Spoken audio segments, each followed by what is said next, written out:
Today we're going over color splash. Basically that's just taking a black and white photo, adding a couple of layers to it so where you can pull color through your black and white picture. This has a pop of red. Hopefully you guys can see that pretty well. So what you're going to do first is in the top left hand corner, you're going to go to gallery. From gallery, you're going to click on photo and select the photo from your device. From here, what you want to do is you want to duplicate this layer. So you have 2 color layers. To do that, go to your layers panel, top right hand corner, second from the left, it's a couple of squares. And you're going to swipe left on the layer 1 and duplicate. Now, you should be on your duplicated layer already. It should be selected. So from here, what you're going to do is you're going to go to the magic wand in the top left hand corner. You'll see gallery, a wrench, and then a magic wand. Select that and then go to hue, saturation, brightness. At the very bottom, you're going to see saturation. We want to turn it all the way down, and that's what creates your black and white layer. So from here, you're going to go back to your layers panel.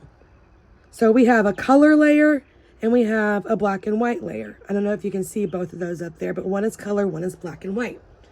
While we're selected on the black and white is selected, we're going to just tap it this time. And then we're going to select mask. Then you have a layer called layer mask. And from here, you want to go to the top right. Make sure that your color is set to black.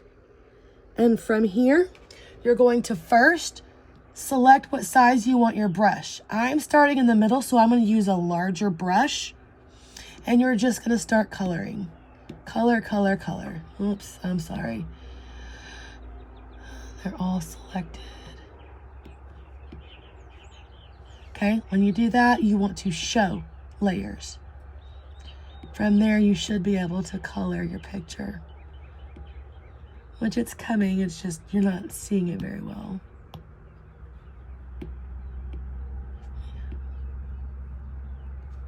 Make my brush a little bigger.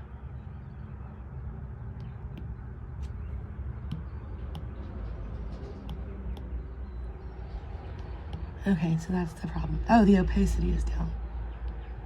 Okay. Here we go. Make sure your opacity is turned up. Opacity, I don't know how you say that. So this is my brush. Again, I'm using a larger brush because I'm just in the middle. Okay, from here, I'm gonna make it smaller. Gonna zoom in and just start coloring. Oops, and if you mess up, just click the undo button. That's the benefit of working in several small sections. You can hit undo for, oopsie, and I don't have to undo all my coloring. Basically, you're just gonna color it all in. That's not right. Let's color the flower.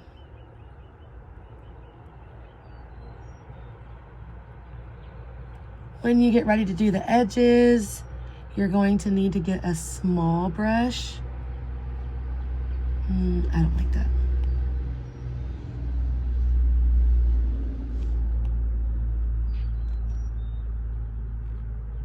And shout out to this tattoo artist here in Waco, Texas. I don't remember who it was, but it was a pretty awesome design and execution of this tattoo.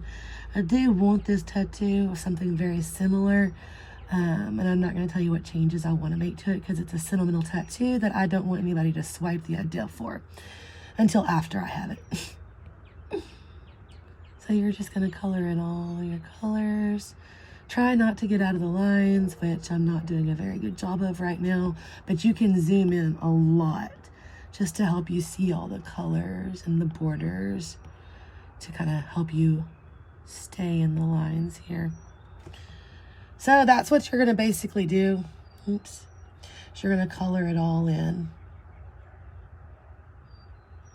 And then you're going to save it and you can export it. You can make it a PNG, a JPEG, a PDF. There's all different kinds of formats you can save it in. So let me know if you have any questions. Just leave them in the comments. I'll do my best. This is, again, Procreate for the iPad tablet. iPad. Thanks for watching.